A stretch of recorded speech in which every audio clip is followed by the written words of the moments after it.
ಏನಣ್ಣ ನನ್ನ ವಿಷಯನೇ ಮಾತಾಡುವಂತೆ ಕಾಣ್ತಾ ಇದೆ.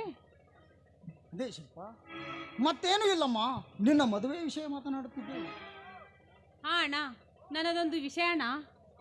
ಹೇಳಮ್ಮ, ಅದು ಆವ ನಿನ್ನ ವಿಷಯ. ಅಣ್ಣ ಅಣ್ಣ ನಾನು ಒಬ್ಬರನ್ನ ಪ್ರೀತಿಸ್ತಾ ಇದ್ದೀನಿ ಅಣ್ಣ. ಶಿಲ್ಪ, ಏನಂತೆ? ನಾನು ಒಬ್ಬನನ್ನು ಪ್ರೀತಿಸುತ್ತೇನೆ ಎಂದು ಹೇಳಲು ನಿನಗೆ ನಾಚಿಕೆ ಆಗುವುದಿಲ್ಲವೇ?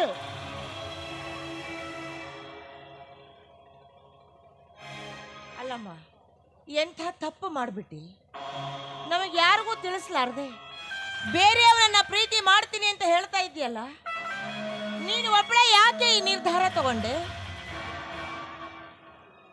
ಎಷ್ಟು ದಿನ ನನ್ನ ತಂಗಿ ಒಳ್ಳೆಯವಳು ಎಂದು ಹೇಳಿಕೊಳ್ಳುತ್ತಿದ್ದೆ, ಆದರೆ ಇಂದು ನನ್ನ ತಂಗಿ ಕಾಲು ಜಾರಿದವಳು.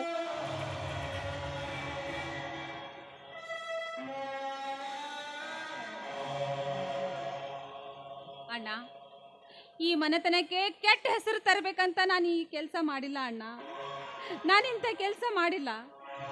ನಾನು ಈ ಮನೆತನಕ್ಕೆ ಕೆಟ್ಟ ಹೆಸರು ತರುವುದಿಲ್ಲ ಅಣ್ಣ, ತರುವುದಿಲ್ಲ. ಮಾಡುವುದನ್ನೆಲ್ಲ ಮಾಡಿ ಈಗ ಸಾಧ್ವಿ ತರ ಮಾತನಾಡಿದರೆ ಈ ಅಣ್ಣ ನಿನ್ನನ್ನು ನಂಬುತ್ತಾನೆ ಎಂದು ತಿಳಿದುಕೊಂಡಿರುವೇನೆ. ಈ ನಿನ್ನ ಅಣ್ಣನ ಮನೆ ಮರ್ಯಾದೆಯಿಂದ ಬಾಳಿ ಬೆಳಗಿದ ಮನೆ. ಈ ಮನೆಗೆ ಮಸಿ ಎಳೆಯುವ ಕಾರ್ಯ ಎಸಗಿ ಬಿಟ್ಟೆಯಲ್ಲೇ.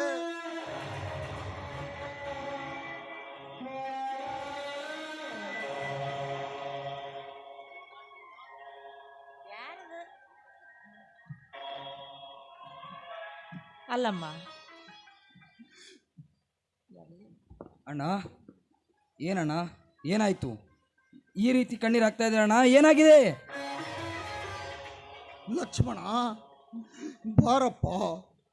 ಈ ನನ್ನ ಸಂಸಾರದ ಕಷ್ಟಗಳೇ ಸಾಕಷ್ಟಿರುವಾಗ ಈ ನಮ್ಮ ತಂಗಿ ಯಾರನ್ನು ಮೆಚ್ಚಿ ಮದುವೆಯಾಗಲು ಸಿದ್ಧಳಾಗಿದ್ದಾಳಪ್ಪ, ಮದುವೆಯಾಗಲು ಸಿದ್ಧಳಾಗಿದ್ದಾಳೆ. ಹೌದೇನಮ್ಮ ತಂಗಿ? ಅಣ್ಣ ಹೇಳುವ ಮಾತು ಸತ್ಯವೇನಮ್ಮ? ಹೇಳು ತಂಗಿ, ಹೇಳು. ಹೌದಣ್ಣ, ಅಣ್ಣ ಹೇಳುತ್ತಿರುವ ಮಾತು ಸತ್ಯವಾಗಿದೆ.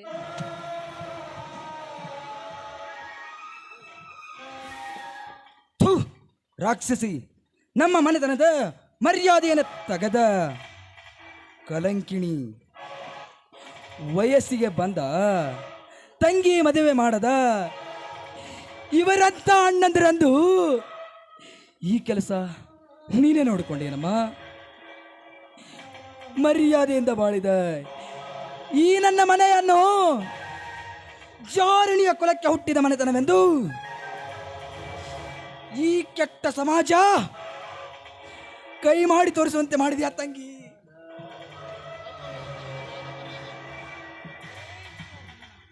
ಈ ನಮ್ಮ ಮನೆತನದ ಮರ್ಯಾದೆಯನ್ನು ಕಳೆದು ಬಿಟ್ಟಿಯಲ್ಲಮ್ಮ ತಂಗಿ. ನೀನು ಚಿಕ್ಕವಳಿದ್ದಾಗ ನಾನು ಉಣ್ಣಲಾಗದೆ ಮನೆಯಲ್ಲಿ ನನ್ನ ತಂಗಿ ಉಣ್ಣುವವಳಿದ್ದಾಳೆಂದು ನಿನ್ನನ್ನು ಉಣಿಸಿ ತಿನಿಸಿ ದೊಡ್ಡವಳನ್ನಾಗಿ ಮಾಡಿದೆ. ಈ ನಿನ್ನಣ್ಣ ಮಾಡಿದ ಉಪಕಾರಕ್ಕೆ ತಕ್ಕ ಶಿಕ್ಷೆ ಕೊಟ್ಟೆಯಮ್ಮ, ತಕ್ಕ ಶಿಕ್ಷೆ ಕೊಟ್ಟೆ. ನೀನು ಈ ಮನೆಗೆ ಹೆಣ್ಣಾಗಿ ಹುಟ್ಟಲಿಲ್ಲಮ್ಮ, ಹೆಣ್ಣಾಗಿ ಹುಟ್ಟಲಿಲ್ಲ. ನೀನು ಈ ಮನೆಗೆ ಹುಣ್ಣಾಗಿ ಹುಟ್ಟಿದೆ.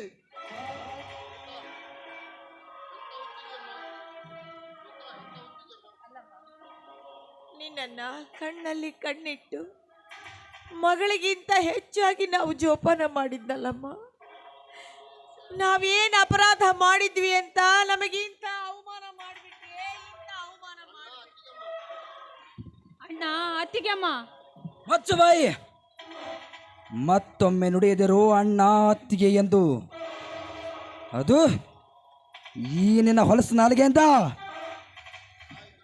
ಚಿಕ್ಕಂದಿನಿಂದ ತಾಯಿ ತಂದೆಯನ್ನೇ ಕಳೆದುಕೊಂಡ ನಮ್ಮಿಬ್ಬರನ್ನು ಸಾಕಿ ಸಲಹಿ ವಿದ್ಯಾವಂತಿಯಂತೆ ಮಾಡಿದ.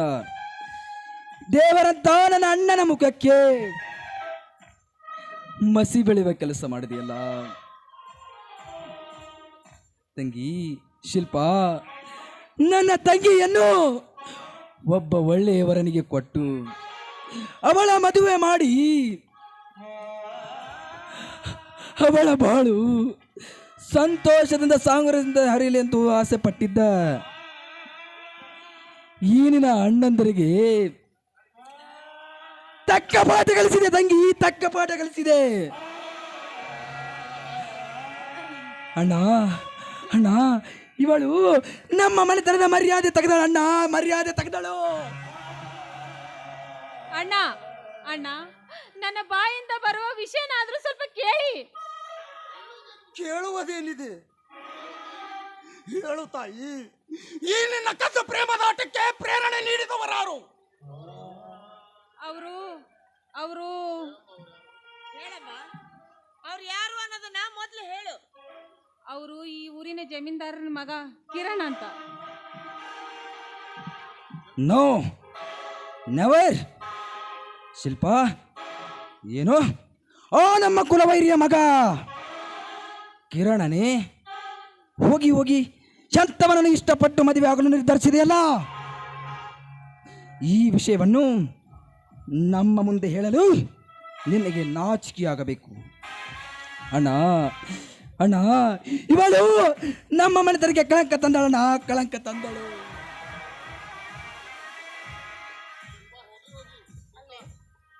ಹೋಗಿ ಹೋಗಿ ಎಂಥ ಕೆಟ್ಟವರ ಸಹವಾಸ ಮಾಡ್ಬಿಟ್ಟಿಯಲ್ಲ ಶಿಲ್ಪ, ಎಂಥ ಕೆಟ್ಟವರ ಸಹವಾಸ ಮಾಡ್ಬಿಟ್ಟಿಯಲ್ಲ.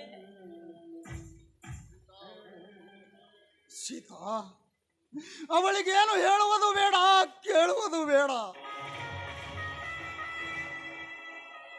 ಲಕ್ಷ್ಮಣ, ನಮ್ಮ ಮನೆತನದ ಮರ್ಯಾದೆಯನ್ನು ಕಳೆದ ಈ ಹೆಣ್ಣು ನಮ್ಮ ಮುಂದೆ ಬದುಕಿರಬಾರದು ಲಕ್ಷ್ಮಣ, ಬದುಕಿರಬಾರದು. ಮೊದಲು ನಮ್ಮ ಮನೆಯಿಂದ ಹೊರ ಹಾಕು ಇವಳನ್ನು. ನೋಡು, ಇಂದಿನಿಂದ ನೀನು ನಮ್ಮ ತಂಗಿ ಅಲ್ಲ, ನಾವು ನಿನ್ನ ಅಣ್ಣಂದ್ರಲ್ಲ. ಹೋಗು, ಹೊರಟೋಗು ಈ ನನ್ನ ಮನೆಯಿಂದ.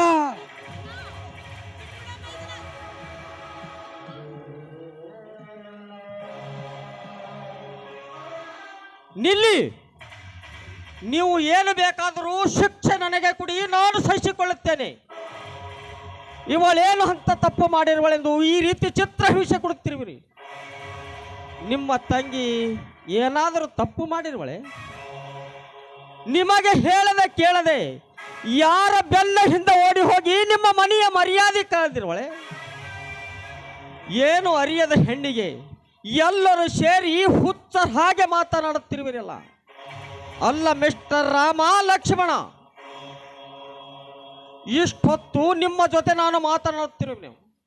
ಒಬ್ಬರಾದರೂ ನನ್ನ ಮಾತಿಗೆ ಉತ್ತರ ಹೇಳಲು ಮುಂದೆ ಬರಲಿಲ್ಲ. ಏಕೆ? ನಿಮ್ಮ ವೈರಿ ಮಗನೆಂದು ತಿಳಿದು ನೀವು ತಿಳಿದುಕೊಂಡಷ್ಟು ನಿಮ್ಮ ತಂಗಿ ಕೆಟ್ಟವಳಲ್ಲ, ಅಪ್ಪಟ ಚಿನ್ನದಂತವಳು. ನೀವು ತಿಳಿದವರು. ನಿಮಗೇನು ಹೆಚ್ಚಿಗೆ ಹೇಳುವ ಅವಶ್ಯಕತೆ ನನಗಿಲ್ಲ. ನಾನಿನ್ನು ಬರುತ್ತೇನೆ. ನಿಲ್ಲು ಕಿರಣ್.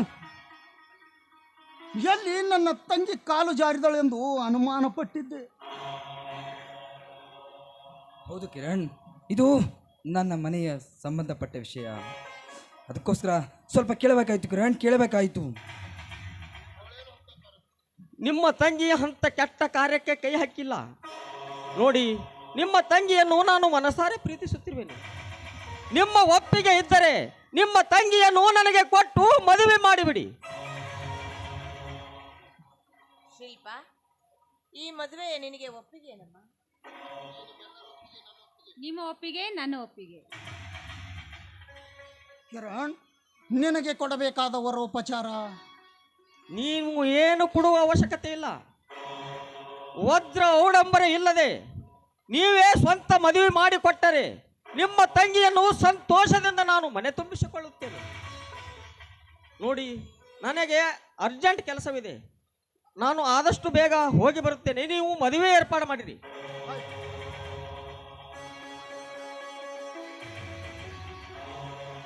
ಶಿಲ್ಪ, ನಿನ್ನ ಬಗ್ಗೆ ಸರಿಯಾಗಿ ತಿಳಿದುಕೊಳ್ಳಾರ್ದೆ ನಿನಗೇನೇನೋ ಮಾತಾಡ್ಬಿಟ್ವಮ್ಮ. ದಯವಿಟ್ಟು ನಮ್ಮ ಮೇಲೆ ಬೇಜಾರು ಮಾಡ್ಕೋಬೇಡಮ್ಮ.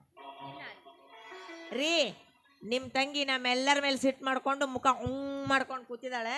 ಅವಳನ್ನ ನೀವೇ ಊಟಕ್ಕೆ ಕರ್ಕೊಂಡು ಬನ್ನಿ. ತಂಗಿ ಶಿಲ್ಪ, ಏನೂ ತಿಳಿಯದೆ ಹುಚ್ಚರ ಹಾಗೆ ಮಾತನಾಡಿಬಿಟ್ಟೆ.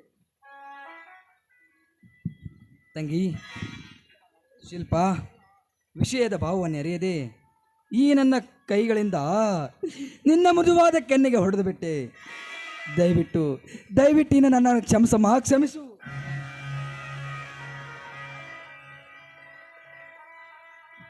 ನಡೆಯೋಣ, ಎಲ್ಲರೂ ಸೇರಿ ಊಟ ಮಾಡೋಣ.